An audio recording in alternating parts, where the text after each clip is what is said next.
میرال bag carry کیے آتی ہے تو عارف پوچھتا ہے اتنا تیار ہو کے تم کہاں جا رہی ہو؟ میرال کہتی ہے تمہاری بیکار سلطنت پہ تھوک کے جا رہی ہوں۔ اگر آپ گندے ماحول میں رہتی ہیں تو آپ اندر سے بدبودار ہو جاتی ہیں۔ عارف کہتا ہے مجھے افسوس ہو رہا ہے تمہاری ان جملوں پہ۔ میرال کہتی ہے اور مجھے تمہارے ساتھ بتائے ہوئے 1 سال پہ، جو مجھے چمکتا ہوا ہیرا نظر آیا لیکن نکلا انگارہ۔ عارف کی ماں کہتی ہے کیا پاگلوں والی باتیں کر رہی ہو تم؟ جب تک عثمان نہیں آ جاتے تم کہیں نہیں جا سکتی، سنا تم نے؟ میرال لاپرواہی سے کہتی ہے کون عثمان؟ وہ عثمان جو اپنے بیٹے کی آوارگی میں اس کا ساتھ دے رہے تھے۔ وہ کس حیثیت سے مجھے روکیں گے؟ اور تم مجھے شرافت سے طلاق دے دینا، بلکہ میں یہ خلا کے کاغذات پہلے سے تیار کر کے لائی ہوں۔ یہ مت سمجھنا کہ میں خلا لے رہی ہوں تو تم حق مہر مار لو گے، اس کے لیے مجھے چاہے جتنے بھی چکر لگانے پڑے میں لگاؤں گی۔ میرال کا یونیورسٹی کا دوست اسے کہتا ہے تم اتنی حسین، اتنی پیاری، اور کہاں وہ عارف؟ اور تم نے شادی بھی کر لی؟ میرال کہتی ہے دماغ خراب ہو گیا تھا میرا، لیکن اب جا کے مجھے پتا چلا ہے کہ میں کوئی ایری گیری لڑکی نہیں ہوں۔ دوست کہتا ہے کیا تو تم ٹھیک رہی ہو؟ تمہیں وہ چیٹ کرتا رہا، گھر سے نکال دیا، ایون اس نے شادی کر لی۔ ایسے کون کرتا ہے؟ میرال کہتی ہے ہوتے ہیں کچھ کم ظرف لوگ جو غریب کی بیٹی کو استعمال کرتے ہیں اور وقت آنے پہ دھکے دے کے گھر سے نکال دیتے ہیں۔ دوست کہتا ہے خیر چھوڑو، مجھے بتاؤ آگے کا کیا پلان ہے؟ میرال کہتی ہے زندگی مشکل کر دوں گی اس کی، تمہیں پتا ہے نا کہ 2 کروڑ حق مہر ہے میرا، نہیں دے گا تو زندگی اجیرن بنا دوں گی اس کی، اور زیورات اور گاڑی تو لے آئی ہوں میں۔ خیر تم بتاؤ، تھوڑے سے دن کے لیے امریکہ سے ادھر آئے ہو اور نئی گاڑی بھی نکلوا لی؟ دوست کہتا ہے ہاں گاڑی تو میں نے ابھی لی ہے اور سیلری بھی بہت اچھی ہے، ڈالرز میں کما رہا ہوں، اور اللہ کا شکر ہے چند مہینوں میں ہی بہت کچھ حاصل کر لیا، سوچ رہا ہوں کوئی سائڈ بزنس سیٹ کر لوں۔ میرال پوچھتی ہے اور شادی؟ دوست کہتا ہے شادی بھی کر لوں گا لیکن پہلے بزنس سیٹ کر لوں۔ میرال کال اٹھاتی ہے اور پوچھتی ہے کیا کہنا ہے تم نے؟ عارف کہتا ہے کیا نوٹس بھجوایا ہے تم نے مجھے؟ میرال کہتی ہے کیوں تمہیں پڑھنا نہیں آتا؟ عارف کہتا ہے میرا اور اپنا تماشا بنانا بند کرو، میں تمہاری امی سے بات کرنا چاہتا ہوں۔ میرال کہتی ہے ان کا فون خراب ہے اور ویسے بھی وہ تمہاری شکل بھی دیکھنا نہیں چاہتی، تمہاری بھلائی اسی میں ہے کہ تم چپ چاپ اس رشتے کو ختم کر دو۔ عارف کہتا ہے اگر میں ایسا نہ کروں تو؟ میرال کہتی ہے تمہیں کیا لگتا ہے تم مجھے دھمکاؤ گے اور میں اپنا حق مہر معاف کر دوں گی؟ عارف کہتا ہے میرال میں تمہاری ساری شرطیں ماننے کو تیار ہوں، اور اگر تم کہو گی تو میں سب کے سامنے تم سے معافی بھی مانگ لوں گا، لیکن اس طرح اپنی زندگی برباد مت کرو۔ میرال کہتی ہے اللہ نے میرے لیے بہت بہتر راستے رکھے ہوئے ہیں، اور آئندہ مجھے کال مت کرنا۔ میرال کا دوست کہتا ہے مجھے ایک بات بتاؤ، اگر اس نے تمہیں ڈیورس نہ دی تو پھر کیا کرو گی تم؟ میرال کہتی ہے اس کا باپ بھی دے گا، اپنے آپ کو سمجھتا کیا ہے؟ دوست کے ہاتھ پہ ہاتھ رکھ کے کہتی ہے ایاز تم ہی بتاؤ میں ایسا کیا کروں کہ سانپ بھی مر جائے اور لاٹھی بھی نہ ٹوٹے؟ ایاز کہتا ہے میں ہوں نا تمہارے ساتھ، تمہیں پریشان ہونے کی کیا ضرورت ہے، اور خواتین کا استحصال تو میں ہوتے دیکھ ہی نہیں سکتا۔ تمہیں یاد ہوگا یونیورسٹی میں وومن رائٹس کا سب سے بڑا ویپن تھا۔ میرال کہتی ہے پتہ نہیں تمہاری بارے میں مجھے سمجھنے میں میری عقل پہ تو پتھر ہی پڑ گئے تھے۔ عارف سگنل پر رکتا ہے تو وہاں کسی ہوٹل کے سامنے میرال کو اس کے دوست کے ساتھ دیکھ لیتا ہے، پھر اسے یاد آتا ہے کہ یہ تو اس کا وہی یونیورسٹی کا پرانا دوست ہے۔ عارف طلاق کے کاغذات ہاتھ میں پکڑے میرال کے ساتھ بتائے ہوئے کچھ لمحات یاد کرتا ہے۔ ان لمحات میں میرال ہمیشہ پیسے اور لگژری چیزوں کی ہی باتیں کرتی ہے۔ عارف سوچتا ہے کہ میں میرال کو سمجھ ہی نہیں سکا، اس کی نظر میں صرف میری دولت تھی، میں کہیں بھی نہیں تھا، اور پھر خلا کے کاغذات پر سائن کر دیتا ہے۔ دوران عنایا آ جاتی ہے اور کافی کا پوچھتی ہے لیکن عارف کوئی رسپانس نہیں دیتا۔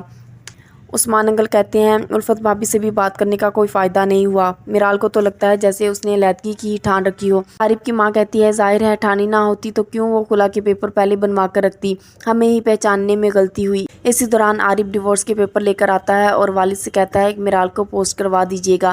ماں کہتی ہے کیوں، جب وہ خلا مانگ رہی ہے تو تم عدالت میں اس سے گھسیٹ گھسیٹ کر خلا دیتے۔ عارف کہتا ہے امی وہ میری بیوی رہ چکی ہے، اب اگر وہ میرے ساتھ نہیں رہنا چاہتی تو کیا اس کو میں پورے زمانے میں رسوا کروں؟ میں ایسا ہرگز نہیں کروں گا، ویسے بھی اسے زیادہ فکر اپنے حق مہر کی ہے۔ ماں کہتی ہے ہاں تو ٹھیک ہے، خلا لینے والی کا حق مہر ختم ہو جاتا ہے۔ عارف کہتا ہے لیکن میں دوں گا، مجھے یاد نہیں پڑتا کہ میں نے اس کی کوئی بات ٹالی ہو، لیکن اب بھی اسے رشتہ ختم کرنے سے زیادہ حق مہر کی پڑی ہوئی ہے۔ بابا مجھے اس سے رشتہ ختم ہونے کا دکھ ہو رہا ہے، کیا اس سے نہیں ہو رہا؟ والد کہتے ہیں لازمی نہیں ہے بیٹے، یہ جو 2 طرفہ رشتے ہوتے ہیں یہ ایک جیسے جذبات کے ساتھ ساتھ چلتے ہیں، بعض اوقات ہم ساتھ ساتھ تو چلتے ہیں لیکن جذبات سے خالی ہوتے ہیں، جیسے ہی موقع ملتا ہے راستہ بدل لیتے ہیں۔ اسی دوران عنایا آتی ہے اور کہتی ہے عارف یہ سب کچھ میری وجہ سے ہی ہوا ہے، اگر میرے نکل جانے سے وہ اس گھر میں واپس آ جاتی ہیں تو آپ مجھے چھوڑ سکتے ہیں۔ عارف غصے سے کہتا ہے بہت برا شخص ہوں میں، اگر جانا ہے تو سب چلے جائیں، رہ لوں گا میں اکیلا، کوئی فرق نہیں پڑتا مجھے۔ میرال کی ماں میرال سے کہتی ہے تمہارا دماغ مکمل طور پر خراب ہو گیا ہے میرال، ارے اگر پیالے میں بھی ضرورت سے زیادہ ڈالا جائے تو وہ بھی چھلک اٹھتا ہے، اور تمہارے چھلکنے کا وقت آ چکا ہے۔ میرال کہتی ہے مجھے تو آپ میری سگی ماں لگتی ہی نہیں ہیں،